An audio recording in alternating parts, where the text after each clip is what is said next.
Olá pessoal, aqui é Jefferson Vicente mais uma vez com vocês para tratar sobre o assunto dons espirituais. É muito legal estar aqui ministrando esse conteúdo, porque eu sei que esse conteúdo é um conteúdo revolucionário para a igreja dos nossos dias. Se a nossa igreja compreender a importância dos dons espirituais, nós vamos dar um salto de patamar no que tange a alcançar vidas para Jesus. Irmãos, na nossa aula de hoje nós vamos ver 3 assuntos especiais. Nós vamos falar sobre dons ministeriais, nós vamos falar sobre dons espirituais no sentido abrangente e nós vamos falar sobre os dons espirituais no sentido específico.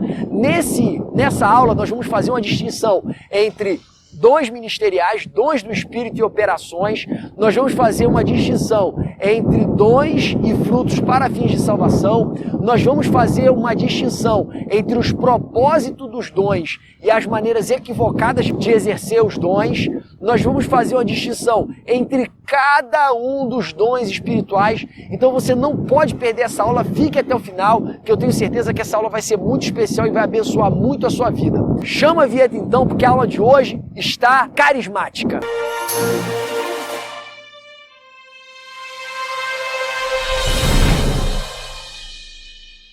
O texto base da nossa lição é o texto de 1 Coríntios capítulo 12. Nesse texto de 1 Coríntios capítulo 12, Paulo começa falando para a igreja de Corinto acerca da necessidade de não ser ignorante no que tange aos dons espirituais. Paulo, como eu já falei em outras lições, ele escreve a carta de 1 Coríntios para advertir aquela igreja sobre vários problemas de divisões que estavam dentro dela. No capítulo 1, no versículo 7, Paulo diz que aquela igreja tinha todos os dons.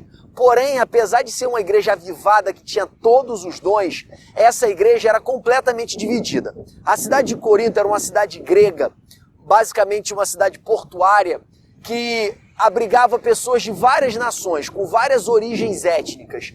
E essa cidade cosmopolita, ela abrigava também muitos deuses e muita idolatria. Dentre os muitos cultos que se realizavam naquele lugar, nós podemos elencar o culto dos mistérios, ou as religiões de mistérios, que são religiões que buscavam ter experiências com as divindades pagãs de maneira mística, que envolvesse experiências físicas nesse relacionamento com as divindades. Todas as questões da cidade eram resolvidas na ágora, na praça pública, no debate público. E todos esses homens, cada um se filiava a uma corrente filosófica. Alguns se diziam socráticos, outros se diziam platonistas, outros se diziam aristotélicos, outros se diziam epicureus, e outros se diziam estoicos e outros segmentos mais. Quando Paulo prega para a igreja de Corinto, e logo após a saída de Paulo, vem Apolo e prega para aquela igreja, e outras pessoas que eram seguidores de Pedro da igreja de Jerusalém pregam naquela igreja, aquele povo começou a se dividir na igreja tal qual eles eram divididos no mundo secular, entre correntes. Então uns se diziam de Paulo, outros de Apolo, outros de Cefas, que é Pedro, e outros se diziam até de Jesus. Era uma completa divisão no coração daquela igreja. Então Paulo escreve 1 Coríntios nos seus primeiros capítulos para bater firme contra essa divisão. Em segundo lugar, nós vemos também que a igreja de Corinto era dividida no sentido judicial. As pessoas colocavam uns aos outros na justiça. Paulo escreve a sua carta com uma crítica ferrenha a esse comportamento, a essa postura. Porque Paulo diz, vocês não sabem que vocês vão de julgar os homens e os anjos? Não tem homens sábios no meio de vós que possam julgar as demandas de vocês? Vocês precisam levar as suas demandas aos ímpios. Então Paulo repreende aquela igreja por causa da divisão, do conflito interno que existia dentro daquela igreja. Aquela igreja também era dividida em castas sociais. As classes mais abastadas comiam a ceia do Senhor juntos e não deixavam nada para as castas mais pobres. Então era uma igreja socialmente dividida. E por fim era uma igreja dividida no que tange aos dons espirituais. Cada um queria sobressair com o seu dom. Cada um queria viver a experiência do seu dom no momento que eles estavam reunidos em assembleia, ou seja, como igreja, para cultuar o Senhor. E por isso a reunião deles era seguida de muita desordem. 1 Coríntios capítulo 14 é escrito basicamente para pôr ordem na casa. Paulo diz, aquele que fala em línguas só fale no meio da assembleia, ou no meio da igreja, se tiver intérprete. Se não tiver intérprete, fique calado e fale consigo mesmo e com Deus. Porque aquele que fala em línguas edifica-se a si mesmo. Esse foi o tema da lição passada. E ele fala acerca da profecia também. Ele fala, olha só, é muito melhor profetizar do que falar em línguas sem ter intérprete. Porque a profecia, ela edifica, consola e exorta. Então a profecia ela tem uma utilidade prática para o corpo muito maior. Ela serve muito mais para edificação do corpo do que eu falar em línguas que edificam só quem está falando. Então ele escreve a carta de 1 Coríntios para pôr em ordem o culto naquela igreja. E ele diz o seguinte, olha só, quando alguém estiver falando em língua e tiver intérprete, fale 2 ou 3, ou seja, não fale todo mundo. E quando tiver alguém profetizando, fale 2 ou 3. E quando alguém receber uma revelação nova, o que estava falando se calhe, ou seja, não fique com o bolo só para você, divida o bolo. Porque quando vocês se reunirem, cada um de vós, ele disse essa palavra, cada um de vós tem doutrina, revelação, salmo, tem línguas, tem interpretação. Então cada um de vós pode participar, mas desde que haja ordem e decência. Então Paulo escreve essa carta para ordenar isso. Então ele escreve o primeiro capítulo, que é o capítulo 12, que fala acerca dos dons espirituais, e ele começa falando, irmãos, não quero que vocês sejam ignorantes acerca dos dons espirituais. No final do capítulo 12, ele conclui dizendo, buscai os melhores dons com zelo, e eu vos mostrarei o caminho mais excelente. O que ele está dizendo é o seguinte, busquem com dedicação os melhores dons, e eu vou apresentar para vocês o melhor método, a melhor maneira, o melhor caminho de vocês buscarem esses dons com zelo. E qual caminho é esse? Ainda que eu falasse a língua dos anjos e dos homens, se eu não tivesse amor, eu nada seria. E aí o capítulo 3 ele dedica ao amor, que não é um dom do amor. O amor não é um dom. O amor é o melhor caminho para buscar os dons com zelo. Uma vez eu estava conversando com um irmão, ele estava dizendo o seguinte para mim, Jefferson, eu subi no monte, eu estou fazendo uma campanha, eu estou pedindo a Deus para Ele me usar em cura, eu estou pedindo a Deus para Ele me usar em profecia, porque eu quero ser muito usado nessa terra, eu não quero ser como esses homens que usam o dom de cura para ganhar dinheiro, eu não quero ser como esses homens que pregam muito para aparecer, eu quero ser um homem que seja usado por Deus para alcançar as vidas, eu não quero status, eu não quero posição. Eu olhei para ele e falei, você está procurando do jeito errado. Como assim estou procurando do jeito errado? Estou orando, estou jejuando. Falei, você está procurando do jeito errado. Porque a melhor maneira de você buscar os dons não é essa. Aí ele, como assim? Eu falei, a melhor maneira de você buscar os dons com zelo é através do amor. Se você quer o dom de curar, eu te pergunto, você já tem amado as pessoas que estão nos hospitais? Você tem que pedir a Deus amor pelos doentes. Porque a partir do momento que você tiver amor pelos doentes e começar a cuidar de pessoas doentes e começar a zelar pela vida das pessoas doentes que estão precisando de ajuda, aí sim você estará buscando o dom da cura com zelo, porque o caminho do amor é o melhor caminho. E se Deus não te der o dom da cura, restou o amor, que é sublime, que é a revelação de Deus no mundo, porque Deus é amor. Então o melhor caminho é o amor, porque se não vier o dom, restou o amor, que é a manifestação de Deus, porque Deus é amor, como eu disse agora. Então eu falei isso para ele. Eu falei, rapaz, se você quer o dom de curar, comece a visitar o hospital agora. Se você quer o dom de profecia, comece a orar por pessoas, a clamar por pessoas, a pedir a Deus a direção para a vida de outras pessoas agora. Porque senão você não vai receber dom nenhum. E aí ele se atentou para aquela palavra, ele assimilou aquela palavra e disse, rapaz, você está certo. Eu tenho que orar, eu tenho que jejuar, mas principalmente eu tenho que buscar amar as pessoas para as quais eu quero ser usado através dos dons espirituais. Então o amor, ele não é o dom do amor. O amor é o caminho mais excelente para buscar os dons. E não apenas o método para alcançar com zelo os melhores dons. O amor também é o fundamento para o exercício dos dons. Tanto é que se eu profetizasse, se eu falasse língua de anjos, se eu curasse, se eu fizesse maravilhas, se eu transportasse os montes de lugar, se eu não tivesse amor, nada eu seria. Ou seja, o exercício dos dons, ele também tem por fundamento o amor. O amor, então, é o método para alcançar os melhores dons com zelo, e o amor é o fundamento para exercer os dons. Então Paulo fala, não quero que vocês sejam ignorantes. Eles não eram ignorantes, porém, irmãos, acerca da existência dos dons, porque todos os dons eles já possuíam. Eles eram ignorantes acerca do exercício, da maneira de utilizar os dons. E aí Paulo começa, olha só, vocês têm que ter uma coisa em mente. A diversidade de dons, mas o Espírito é o mesmo. Há diversidade de ministérios, mas o Senhor é o mesmo. Há diversidade de operações, mas é o mesmo Deus que opera tudo em todos. E aqui eu queria fazer uma distinção básica para vocês entre 3 coisas. Número 1, dons do Espírito. Número 2, dons ministeriais ou ministérios. E número 3, operações.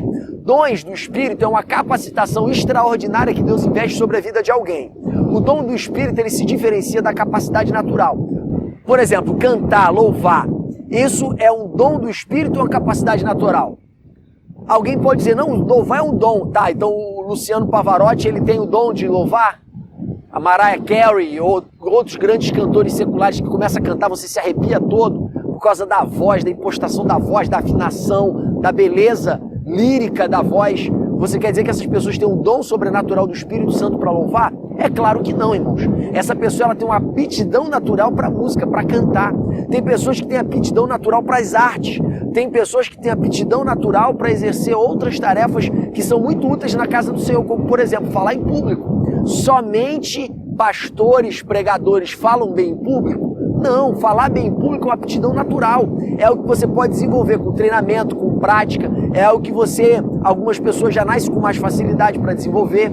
Então falar em público não é dom. Agora, trazer mensagens reveladas, trazer profecia para a comunidade, isso é dom.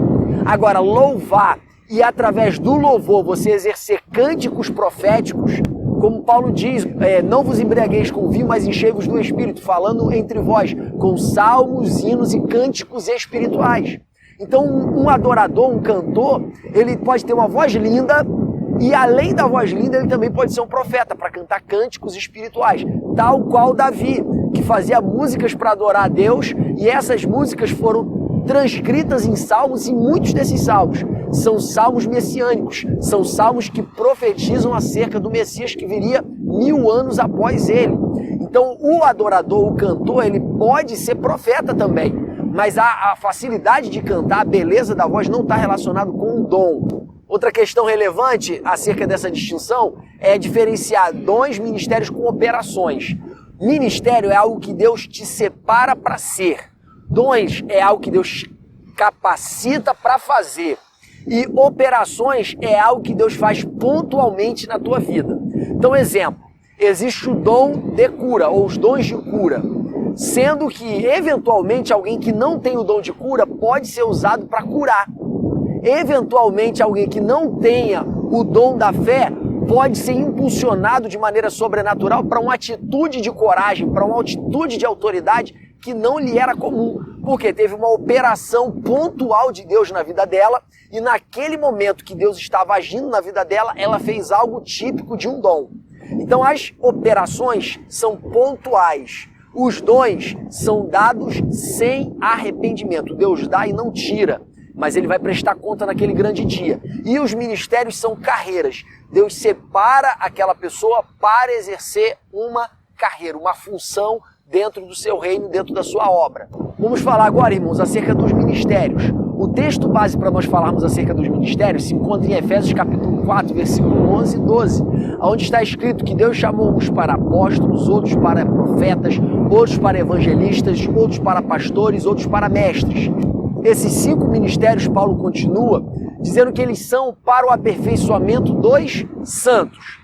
E para que esses santos devem ser aperfeiçoados? Aí Paulo acrescenta, para a obra do ministério, ou seja, para a obra do serviço. A palavra ministério, ela vem do grego diakonai ou diaconia, que significa serviço. Então, ministro, ele é servo. Todo ministro, ele é um diácono no sentido genérico, porque a palavra ministério significa diaconia. Então, esses 5 ministérios chaves, eles capacitam todos os membros do corpo para que cada um exerça o seu ministério. E por que todos devem exercer o seu ministério? Vírgula, para a edificação do corpo de Cristo. Jesus disse, edificarei a minha igreja e as portas do inferno não prevalecerão contra ela. Cristo edifica a igreja, mas também nós vemos que os membros do corpo, os membros da igreja, também edificam a igreja. A própria Bíblia diz, edificai-vos uns aos outros.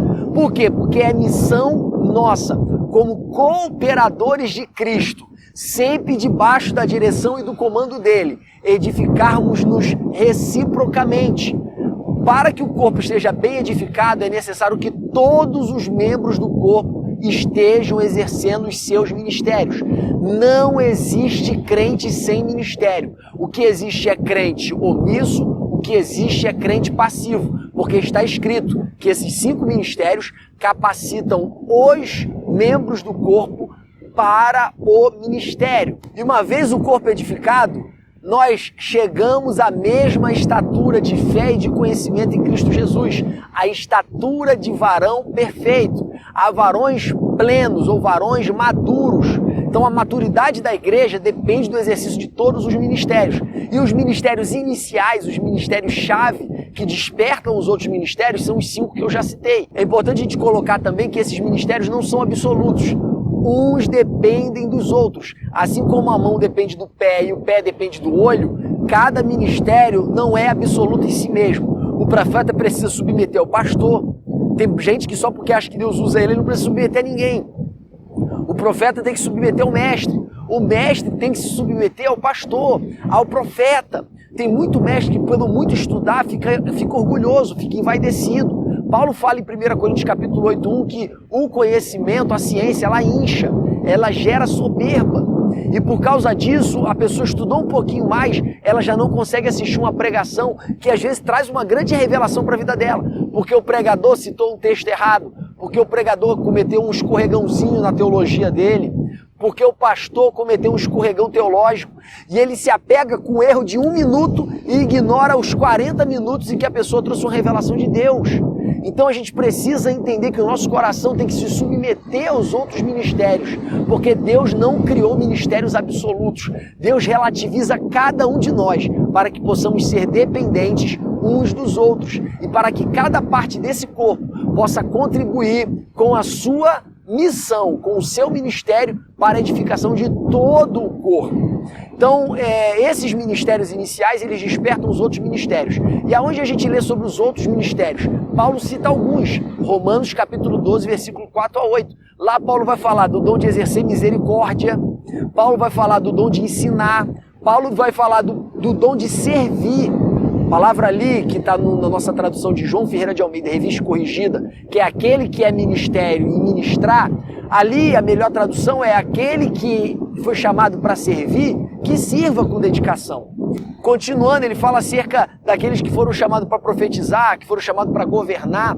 Então todos esses ministérios são ministérios que colaboram para o corpo, cada um na sua função. Outra distinção que eu quero falar aqui dentro também de ministério é a distinção entre cargo, ministério e função. Primeiro, cargo é um título atribuído pela instituição religiosa. Cargo é um título atribuído pela instituição religiosa. Então, às vezes, a pessoa tem um dom de mestre e é consagrada a pastor. O ministério dela não é pastoral, mas como ela foi se desenvolvendo dentro da denominação, ela foi consagrada a pastor. Tem muita gente que é profeta e é consagrado evangelista. Tem muita gente que é pastor e ainda é diácono, e ainda é presbítero. Então, ministério é a capacitação, a carreira que Deus deu para cada pessoa. Já o cargo é o título que a instituição religiosa atribui àquela pessoa. No que tange a função é as tarefas típicas de um determinado ministério. Eu vou dar um exemplo.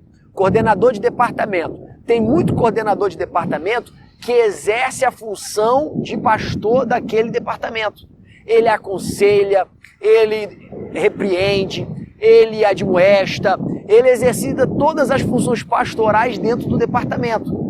Pode ser que esse coordenador ele tenha um ministério pastoral, só que exercido dentro do departamento. Ou pode ser que ele nem tenha ministério pastoral. Pode ser que simplesmente ele ficou desafiado pelas demandas do trabalho e ao assumir as demandas do trabalho ele passou a exercer uma função de pastor. Infelizmente, na Assembleia de Deus, nós somos divididos em departamentos. Na Bíblia, você nunca vai ver as pessoas sendo divididas em departamentos. Na Bíblia não tem CIB, não tem varões, não tem mocidade, não tem adolescente. Na Bíblia, as pessoas são divididas em ministérios. Então, como bom seria se nós tivéssemos a concepção de que cada líder de departamento deveria ter um ministério pastoral, de que isso fosse oficial, de que essa compreensão ela fosse arraigada na nossa cultura assembleana. Como bom isso seria? Porque, de fato, em muitos lugares, o coordenador ele pastoreia, mas em muitos outros ele não pastoreia. Por quê? Porque ele nem deveria estar naquela função, nem deveria estar naquele cargo, porque ele não tem vocação para aquilo. Que bom se Deus renovar o nosso entendimento para nós, líderes, colocarmos nas nossas igrejas pessoas com o ministério certo para exercer a função certa no cargo certo. Que bom que fosse assim, mas infelizmente a gente não liga muito para isso. Então às vezes você encontra um diácono que tem o dom de profecia, ele é um pregador, traz mensagens reveladas para a igreja, mas pelo fato dele ser diácono, ele prega só uma vez por ano, porque tem que dar para o pastor fulano que não tem dom de pregar, porque tem que dar para o evangelista ciclano que tem o dom de ensinar, mas não tem o dom de pregar. Então a gente fica fazendo esse tipo de politicagem em função dos cargos e não exercendo o governo da igreja em função dos ministérios. E é por isso que tem tanta deficiência de crescimento espiritual dentro da igreja. Porque quando todo mundo exerce os seus ministérios, todos chegam ao mesmo patamar de fé, ao mesmo conhecimento de Cristo e à estatura de varão pleno, varão maduro, varão perfeito, à estatura de Cristo. Todo mundo cresce, todo mundo amadurece, mas quando os ministérios não são exercidos, a igreja fica padecendo, fica sofrendo um problema crônico de raquitismo. As pessoas ficam raquíticas, elas não crescem espiritualmente. Isso é em função do mau exercício dos dons por todos os membros do corpo. É importante também te lembrar as palavras de Paulo em 1 Pedro capítulo 4, versículo 10 e 11, em que ele fala que os dons, esses dons ministeriais, eles estão sob a nossa guarda, sob a nossa mordomia. Nós somos dispenseiros desta multiforme graça de Deus. Cada ministério ele é uma forma diferente de Deus revelar a sua graça. E essas formas, essa multiforme revelação da graça de Deus, ela é dada a cada um de nós para que nós possamos ser mordomos delas, dispenseiros delas. Então nós temos que administrar esses ministérios para as finalidades que Deus propôs para nós.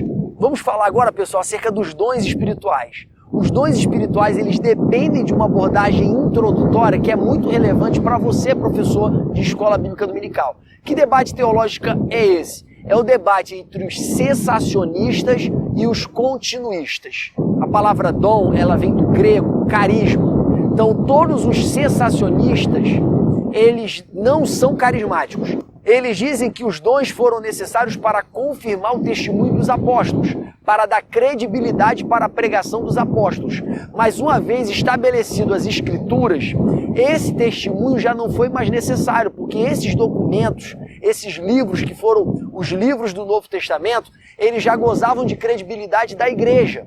Então os dons já não foram mais necessários e por isso os dons já não fazem mais sentido para os dias de hoje. Essa é a primeira corrente entre os cessacionistas. Existe uma segunda corrente entre os cessacionistas que dizem que os dons eles foram proeminentes no Novo Testamento por causa desse motivo que eu acabei de citar, mas eles não acabaram, eles só diminuíram, eles só arrefeceram, eles só minguaram, tendo em vista que a importância inicial dos dons já não se verificava mais, uma vez que o cânon, uma vez que a palavra de Deus já tinha sido definida. Então ainda existem dons, ainda existem manifestações sobrenaturais de Deus? Sim, mas de forma muito pontual, de forma muito pequena. O mais importante para a vida dos cristãos é a palavra de Deus. Do outro lado, nós temos os continuistas, que vão dizer o seguinte: não existe nenhuma evidência bíblica que corrobora esse ponto de vista. Na verdade, em nenhum momento a Bíblia diz que os dons cessaram na era apostólica, ou em nenhum momento a Bíblia diz que era a vontade de Deus que os dons fossem mais evidentes na era apostólica e menos evidentes posteriormente. Os continuistas vão falar que os mesmos dons que se aplicavam no passado se aplicam hoje. E aí entre os continuistas vão existir aqueles de viés mais cessacionista, que vão dizer que os dons de revelação não estão incluídos nessa regra. Os dons de cura, os dons de fé e os outros dons, eles até são pertinentes para o nosso tempo. Mas os dons de revelação eles se esgotaram no momento em que o cânon foi fechado, no momento que os livros do Novo Testamento foram definidos. Então, para o nosso tempo, os dons de revelação não se aplicam, mas os outros dons sim. Existem os continuistas que acreditam na atualidade de todos os dons do Espírito. E dentre os continuistas estão os pentecostais e os neopentecostais. Todo pentecostal e todo neopentecostal ele é necessariamente continuista. Ele acredita na atualidade dos dons. Só que os pentecostais, além de acreditarem na atualidade dos dons, eles também acreditam no batismo do Espírito Santo como uma segunda bênção, evidenciada pelo falar em línguas.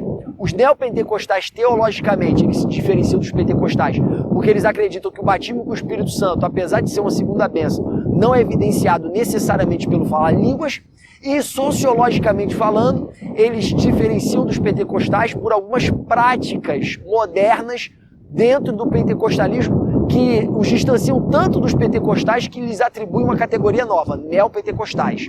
Quais são essas características? Eles acreditam na teologia da prosperidade, acreditam em unção com óleo de territórios. Então tem igreja que neopentecostal que aluga helicóptero para ficar derramando óleo em volta de uma cidade. Eles acreditam na confissão positiva, que é essa característica de decretar, eu decreto, eu determino. Jesus falou, se pedirdes algo ao Pai em meu nome vos será feito. E não se você decretar vai ser feito. Então há uma distorção, induzindo algumas pessoas a crer que o poder está na palavra. Quando na verdade o poder está na fé, o poder está no dom, o poder está no nome de Jesus e não na palavra em si.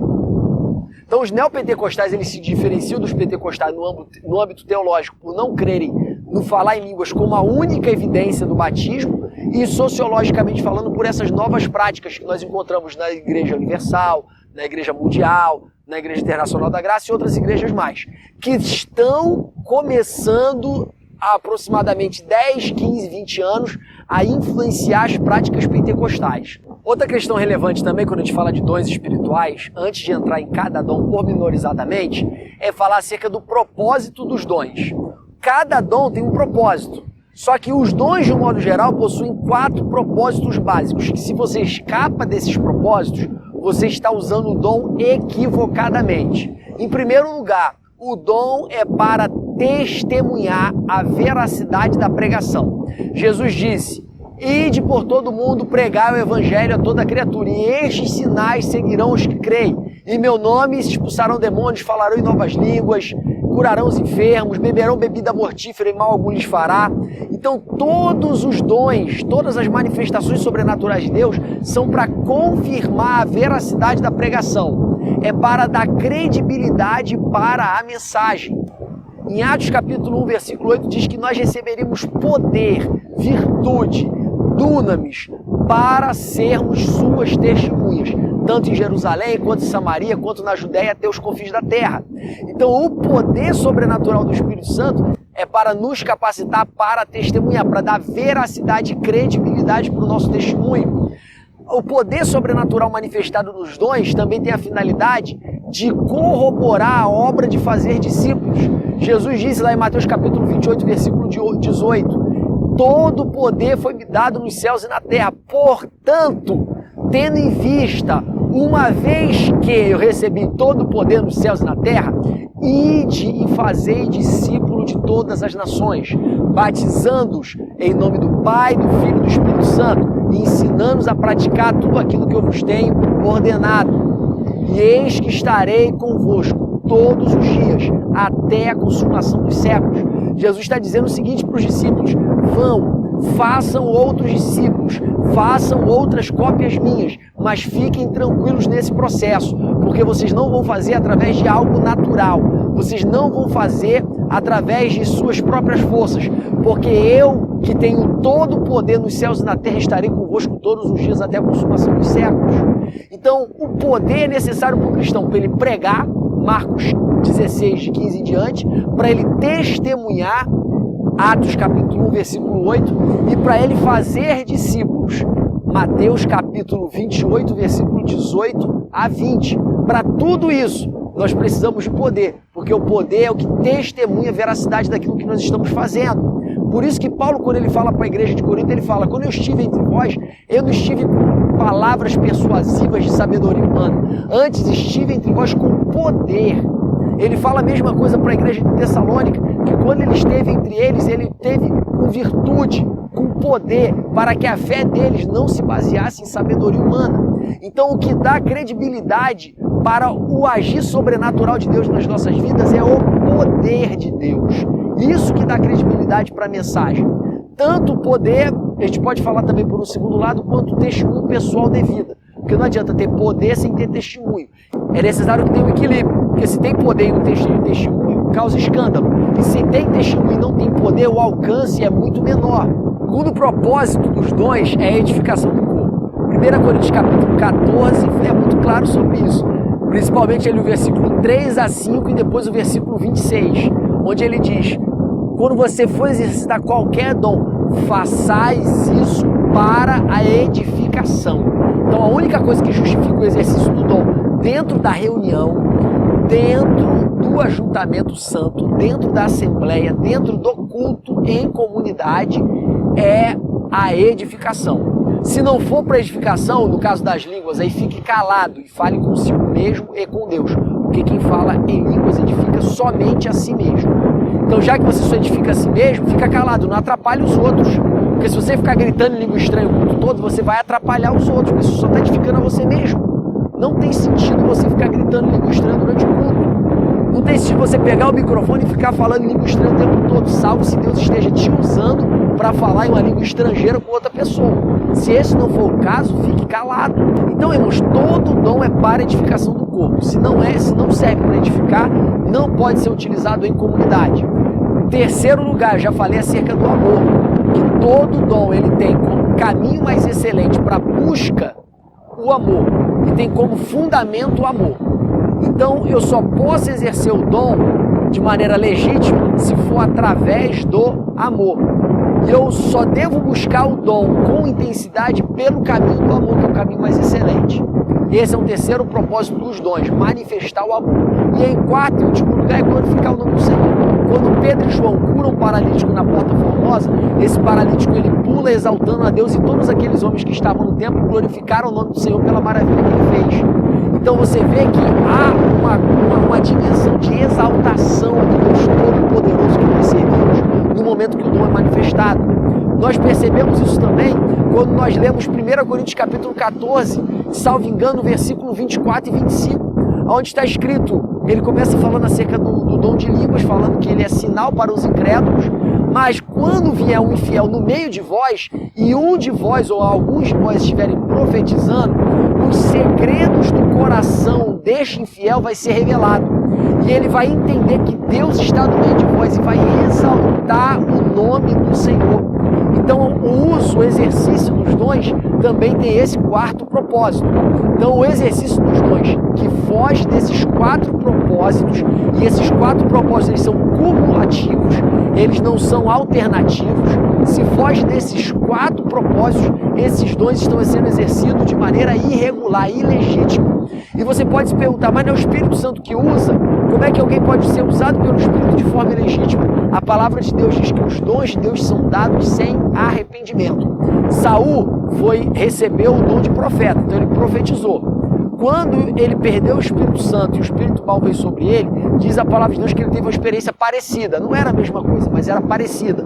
Então a Bíblia diz que ele profetizou.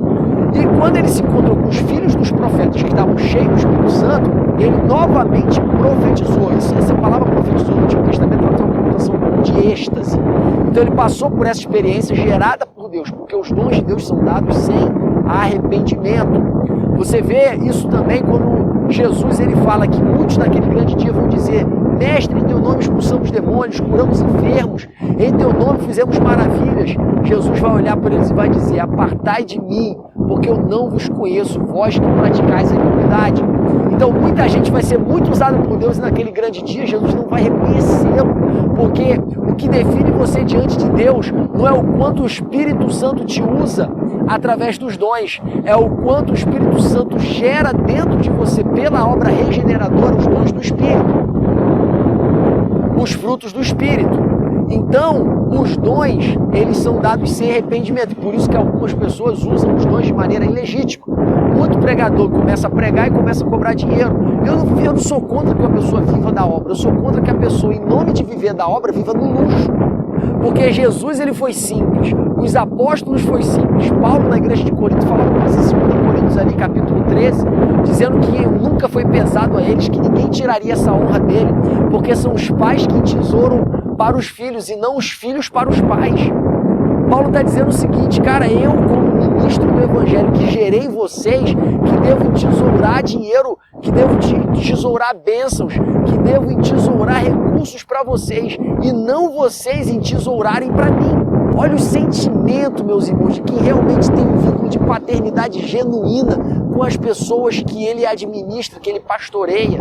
Esse é o sentimento, não é o sentimento de explorar, mas infelizmente, irmãos, infelizmente com muita dor no coração, nós vemos que na maior parte do Brasil, nos estacionamentos das igrejas, os melhores carros são das pessoas que ocupam os cargos proeminentes, ou pregadores famosos, ou pastores presidentes. Essa é a regra. E eu não estou fazendo uma crítica carnal, eu faço isso em Deus, com temor e tremor. Precisamos voltar às origens, precisamos voltar à simplicidade do Evangelho. Paulo fala sobre isso em 1 Coríntios 13, para a igreja de Corinto, porque eu temo que vocês percam a simplicidade do Evangelho de Cristo. Isso está se perdendo dentro das nossas igrejas no Brasil, eu não estou falando só da Assembleia de Deus agora. Por favor, geração de professores, no ano de 2017, você vai dar a sua aula provavelmente no dia de Natal. Não deixe de ministrar esse conteúdo para a tua classe em nome de Jesus, para que nós possamos formar cristãos com uma nova mentalidade de simplicidade do Evangelho. Então os dons não são para utilizar, não são para ser utilizados para enriquecimento. Eles não podem ser utilizados para fazer propaganda institucional, como pessoas que ficam divulgando cura aí, fazendo maior merchandising, maior marketing em cima dos dons, como se os dons servissem para isso. Jesus, quando ele ministrava uma cura sobre a vida de alguém, falava, não conta para ninguém. Tudo bem que os dons acabam, as pessoas ficaram sabendo, porém o objetivo de Jesus não era explorar esse testemunho. Jesus queria que as pessoas realmente fossem demonstrações vivas do poder de Deus, mas ele não queria explorar isso como um marqueteiro. Então esse é um uso irregular dos dons. Nós poderíamos falar de N maneiras de usar os dons irregularmente, de pessoas que naquele grande dia vão dar conta pelo uso irregular que fizeram dos seus dons. Porém, basta nós citar esses poucos exemplos e nos lembrarmos dos 4 principais propósitos para o exercício dos dons dentro da igreja. Ainda sobre o tema dons do Espírito, eu quero entrar em 1 Coríntios capítulo 12, na parte inicial que eu já citei no início desse vídeo, onde diz que há diversidade de dons, mas o Espírito é o mesmo. O que Paulo está dizendo ali? Que os dons, ainda que sejam muitos, têm uma mesma origem. Ele não pertence ao homem, ele pertence ao Espírito que opera através da vida do homem. Então há uma unidade na diversidade. Essa ideia de unidade na diversidade ele prolonga na frase seguinte, onde ele diz, há diversidade de ministérios, mas o Senhor é o mesmo. Então não é porque alguém exerce um ministério pastoral, não é porque alguém exerce um ministério profético, que ele pode se sentir senhor do rebanho. Pedro fala sobre isso, pastores, não pastoreiem o rebanho de Deus como se vocês fossem possuidores dele, como possuidores.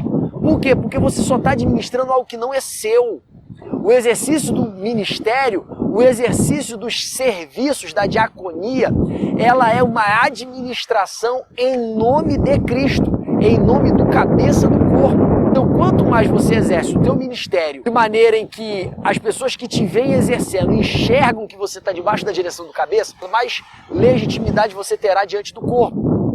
Então, por exemplo, um pastor que sempre tem uma palavra revelada de Deus para a sua igreja, uma direção revelada de Deus para a sua igreja, que não abre mão de seguir a palavra de Deus, que ainda que lhe doa, ainda que lhe cause prejuízo, ele permanece vinculado ao que está escrito na palavra de Deus, ele não relativiza a palavra ao seu bel prazer. Este homem de Deus, esse pastor, eu vou aplicar esse mesmo raciocínio para o profeta, para o mestre, para o evangelista, esses tais, eles serão encarados para a igreja com muito mais legitimidade. A outra maneira de você transparecer que você está submisso ao cabeça é você se submetendo aos outros dons. A Bíblia diz, sujeitai-vos uns aos outros. No Evangelho ninguém é absoluto, todo mundo é relativizado. Relativizado porque não é autossuficiente, depende dos outros, e relativizado porque não é absoluto, no sentido de o seu ministério não é suficiente para alimentar e para edificar o corpo. Você precisa dos outros ministérios para que o corpo seja sadio e bem edificado. Então, há uma postura de Deus muito clara em relativizar os ministérios individuais de cada homem, para que eles nunca se sintam absolutos. Então, maneira de demonstrar que você está sujeito ao cabeça é você se sujeitando aos outros profetas, é você se sujeitando aos outros mestres, é você se sujeitando aos outros pastores, é você se sujeitando aos outros missionários, cada um na sua área, demonstrando que você crê que o conhecimento, que o poder e que a revelação não vem de você como indivíduo, mas vem do cabeça e passa tanto pela tua vida como pela vida das outras pessoas que te cercam. Essa é uma maneira de você demonstrar para o corpo que você está submisso ao cabeça. Por fim, eu vou falar agora dos dons de maneira específica. Os dons de maneira específica, nós começamos a ver o dom de palavra de sabedoria. É importante aqui, irmãos, nós não abandonarmos o Antigo Testamento. Paulo era um homem que usava e estudou o Antigo Testamento como a palavra de Deus. Então, quando Paulo está falando de palavra de sabedoria, lembre-se de Salomão, lembre-se de José, lembre-se do livro de Provérbios. O dom de palavra de sabedoria também não se confunde com a sabedoria. Todos devem buscar sabedoria. Só que nem todos que são sábios possuem o dom da palavra de sabedoria. O dom da palavra de sabedoria ele é sobrenatural, ele não é o resultado de uma busca de conhecimento, ele não é o resultado de um envelhecimento, ele é o resultado de uma ação sobrenatural de Deus. Então esse dom ele serve para dar conselhos práticos, esse dom ele serve para dar instruções práticas, esse dom ele serve para dar caminhos para as pessoas. O segundo dom é a palavra de conhecimento. Para as igrejas mais modernas, os novos pentecostais, que é uma linha muito bacana que está surgindo dentro do pentecostalismo brasileiro e internacional, eles acreditam que a palavra de conhecimento é a revelação, que a gente chama na Assembleia de Deus de profecia. Eu não penso assim, eu conecto o dom de palavra de conhecimento ao dom de ensino, ao ministério do mestre. Então, para mim, palavra de conhecimento é a capacidade de extrair das escrituras verdades eternas, mistérios que estavam ocultos. E aqui eu quero lembrar, por exemplo, na época dos apóstolos. Eles encontravam na Bíblia, no Antigo Testamento, confirmações de que a morte de Cristo foi sacrificial, confirmações de que a morte de Cristo foi redentora, confirmações que sempre foi projeto de Deus resgatar os homens de todas as nações, não apenas da nação de Israel. Todas essas revelações do Novo Testamento, elas têm por base o Antigo Testamento. São interpretações do Antigo com base da revelação de Cristo. Então essa capacidade de palavra de conhecimento, essa capacidade de trazer das Escrituras uma revelação, um mistério. E Paulo fala isso, que nós somos dispenseiros dos mistérios de Deus. Então nós que temos o dom da palavra de conhecimento, nós trazemos para a igreja revelações das Escrituras que dão para a igreja o conhecimento de algo que por si, na leitura comum, elas não poderiam encontrar. Então esse dom é muito importante dentro da igreja e ele é muito utilizado entre pessoas que pregam e também entre pessoas que ensinam, tá? Ele pode ser usado tanto por um grupo quanto por outro. E aqui eu não estou falando de palavras criativas, tem muita criatividade que se confunde com revelação, tá? Eu não vou entrar nesse mérito porque a gente já não tem mais tempo. Mas não confunda as duas coisas. A interpretação, ela sempre tem que ser uma interpretação e nunca uma criação, como a gente vê por aí, ainda mais o pessoal meio judaizante que gosta muito de citar a tradição judaica e não entende nada de tradição judaica. Avançando, nós temos o dom de fé, que é o dom de ousadia, que é o dom de coragem, que é o dom de desbravar. Meu pai tem esse dom, não tenho dúvida disso. Meu pai, vira e mexe, ele abre uma congregação nova no nosso campo. Vira e mexe, ele é usado por Deus para inaugurar uma nova igreja. Porque Deus dá essa coragem para ele, ele é extremamente otimista. E eu não tenho dúvida que isso é um dom da fé de Deus na vida dele. Tem um dom de maravilhas, que no Antigo Testamento a gente pode citar o azeite da viúva que não acabou. Nós podemos citar o fogo que desceu do céu com Elias. E nós podemos citar muitos outros. No Novo Testamento, a multiplicação dos pães e dos peixes. O dom de cura dispensa comentário. O dom de profecia ele tem que ser interpretado dentro das múltiplas manifestações de profecia do Antigo Testamento. Então, quem via visões era profeta. Quem recebia revelações diretas era profeta. Quem pregava inspirado por Deus era profeta. Então, os pregadores do nosso tempo são profetas, se eles pregam inspirados por Deus. Todas essas formas que eu estou falando do Antigo Testamento, elas são manifestações do dom da profecia. Nós temos o dom de línguas, que Paulo chama de variedade de línguas, aqui eu remeto vocês para a aula passada, interpretação de línguas eu remeto vocês para a aula passada, e por último o dom de discernimento dos espíritos. Como exemplo prático de dom de discernimento dos espíritos, nós podemos citar, por exemplo, Paulo e Silas em Filipos. Quando eles estavam andando pela cidade, tinha uma jovem que gritava, vai aí os homens de Deus. E quando eles diziam, e quando eles ouviam isso, teve a hora que Paulo se incomodou, levantou a mão e expulsou aquele demônio em nome de Jesus. Como ele sabia que era demônio? Pelo dom de discernimento dos espíritos. Ele sentiu que aquilo ali era demoníaco. Então é necessário demais esse dom nos dias de hoje na nossa igreja. Lembrando sempre que discernir é uma capacidade que você aperfeiçoa com o tempo e com o estudo da palavra. Só que o dom de discernir espíritos é diferente.